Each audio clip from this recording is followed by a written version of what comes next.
All that mattered, it had been 24 years since she'd last seen it, but the place looked exactly the same. Her childhood home. It stood there abandoned, alone, lost. Its foundation was crumbling. The siding was beyond repair, paint stripped, shattered front porch, swaying front door. And then she said her first word. It was a whisper, an utter, its echo fighting against the wind, rain. She blinked back her tears. Home, but she was there. And that was all that mattered. The woods had taken in it to become part of the forest. Welcomed it, and enveloped itself in it. She had grown up there, basking in the sun, quenching her thirst with her family, eating, playing, dancing. She had 3 sisters, one was older, one was younger.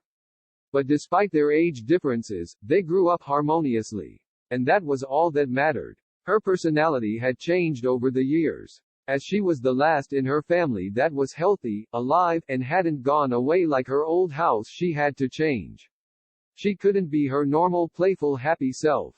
She couldn't be forgiving and just like her father. She couldn't be fierce and bold like her mother. She couldn't be popular and cool like her older sister. She couldn't be giggly and shy like her younger sister. She had to change tremendously. So she became them all. Playful, happy, forgiving, just, popular, cool, fierce, bold, giggly, and shy. That was her. And that was all that mattered. She sat there looking at her home in the middle of the forest she loved. In the morning, staring at the sun she cherished. In the afternoon, peering at her reflection in the water that she adored. Absorbing the glance of the soil that she had once made mud pies in. That she loved. Being there was all that mattered. She thought over the days that she looked about how beautiful nature is. The way the wind caresses the leaves of trees just like it massages her hair. The way water rains down and supplies plants with the nutrients they need just like it relieves her thirst. The way the soil is overlooked even if just 1 acre may contain 900 pounds of earthworms. 2,400 pounds of fungi, 1,500 pounds of bacteria, 133 pounds of protozoa, 890 pounds of arthropods. The way that plants stretch to the sky the way she had while jumping on a trampoline with her younger sister. The way the sky is blue and the shade of its hue reflects the pond behind her house. She didn't take short walks like her father always longed to do. She stayed rooted to her spot. She liked freedom. She didn't have it. Growing up she didn't. Knowing the reality was all that mattered. Her mother had always called her and her siblings seedlings when they were young. Plants were a big part of her childhood. She sat there thinking about her youth as she looked at her home that cared for it. She had memorized millions of plant names. For example, trees: the English oak in Turkey, the black walnut in North America, redwood in California, Atlas cedar in the mountains of Morocco and Algeria, baobab tree in the Saharan Africa, teak native in India. She repeated 68 other trees to herself before she started on annuals. Cacti, and succulents, indoor plants, poisonous plants, stinky plants. Being there was all that mattered. All in the world. That was the only importance to her. The forest really was a beautiful place to be in. That is why she loved it so much. The luscious moss that covered the sweet-smelling bark. The birds seemed to drift around her and talk to her. Nobody interrupted her on her sitting. If you didn't count the bees and dragonflies. She sat and relaxed and lay and rested until she couldn't anymore. The urge to feel out of range from everyone else. But something was missing. She ignored it again. A time comes in life when you want to give up. But you don't, at all, because you have something that is telling you to go on.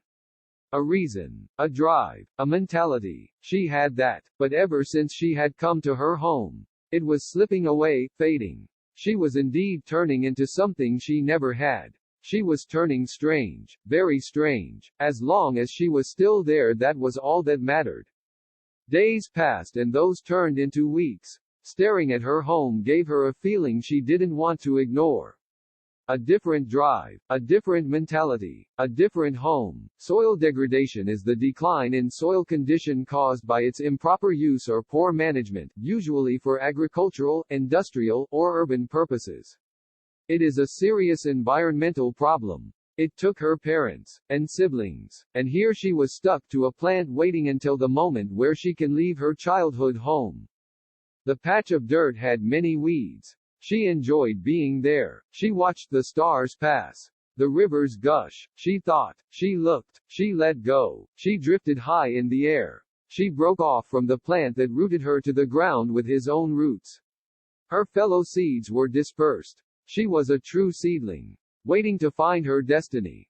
For Grandma Margaret, I have just gotten home from the longest of long 12 hours that somehow turned into 16 hours because of staffing issues, nursing shifts. I am exhausted mentally and physically, and I feel filthy with sweat, tears, and many other things I should not be covered in. All I want to do right now is chop something into oblivion until I feel somewhat normal again. I want to not have to think for just a little while.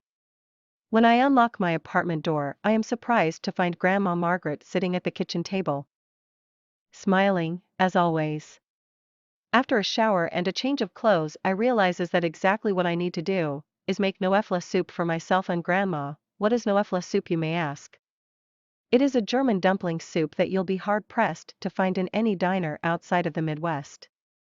Those who eat it are picky about how it is made, and no two people make it exactly the same. Not only that, but it is a recipe that is impossible to make exactly the same every time that you make it. Grandma Mary taught me how to make it as a small girl, long before junior high and shortly after I learned to read. It has always been our favorite meal to share. Starting with the vegetables, I carefully peels the potatoes, making sure that I cut off the skin and only a small amount of potato. No conversation passes between the two of us. Grandma always knows when I needed a mental break at the end of the day and how most times I can't talk about what went so horribly wrong due to patient privacy. She never pushes me to talk about it.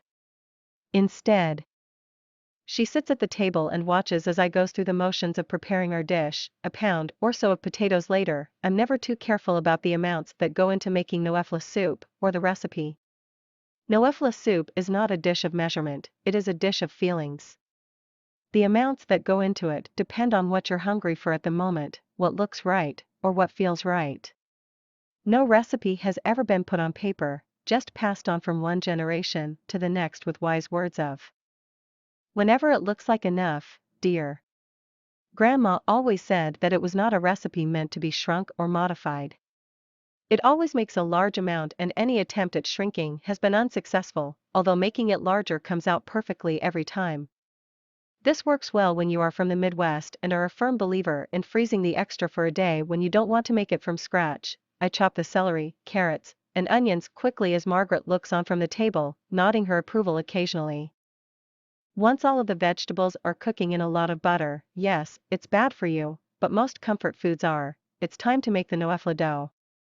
My favorite part of making this meal, and also the most comforting. Eggs, flour, and a tiny bit of chicken broth get mixed together until everything is mixed together. The secret is to use only a certain amount of flour and add more chicken broth until it is right. Doing the reverse, adding set amounts of all three ingredients and adding more flour tends to make the dough taste just like you would think it would. Flour.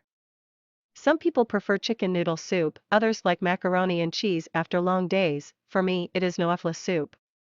Creating the dough is one of the most relaxing things I could think to do after a long day, and Grandma watches carefully as I knead the dough and rolls it into snakes. Only every once in a while does she gestures to add just a little more chicken broth. Dropping bits of dough into boiling chicken broth puts me into a trance. As I place the lid on the pot to boil for several minutes, my mind slips into the past. The bad melts away quickly, and memories of standing on a stool wearing Grandma's second-best apron make their way to the front of my mind. I remember the hem of the apron dragging on the floor at first, being so little I could barely see over the counter. Then I remember the awkward middle school years and unloading my boy and friend troubles over a bowl of Noefla dough. Lastly, I remember becoming an adult and trying hard to make time in my busy life for Grandma's house at least once a week. Though, once work, friends, significant others, and my own children came into the picture, it seems that almost 2 would go by before I found myself back in her kitchen again. As I put the finishing touches on the soup and turn off the burner, the memories fade and I am back in my own apartment once again. Grandma says nothing, but she has always made my day better, just by being there. I dish a single bowl of soup, butter a piece of bread, because nothing goes with noefla soup the way a buttered piece of bread does. And sit down at the table.